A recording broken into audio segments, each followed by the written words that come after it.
জঙ্গলে যত যাবেন ততই মঙ্গল, চিপায় চাপায় আরো মঙ্গল বেশি মেবি।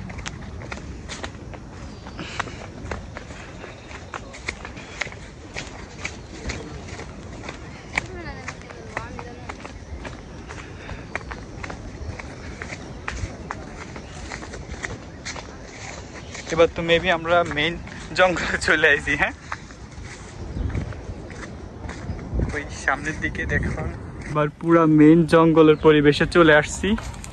দেখুন, চিপায় থাকলেও থাকতে পারে দুই একজন দর্শনার্থী, থাকুক ওরা ওদের মতো, আমরা থাকি আমাদের মতো।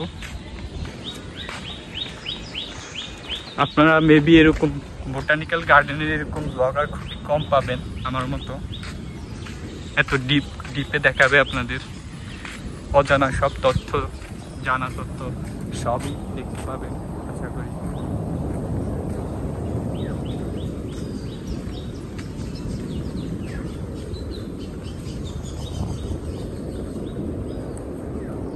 আসলে ব্লগিং ভিডিওর উদ্দেশ্য হচ্ছে যেন আপনারাও দেখতে পারেন, আমিও দেখতে পারি, সবাই দেখুক।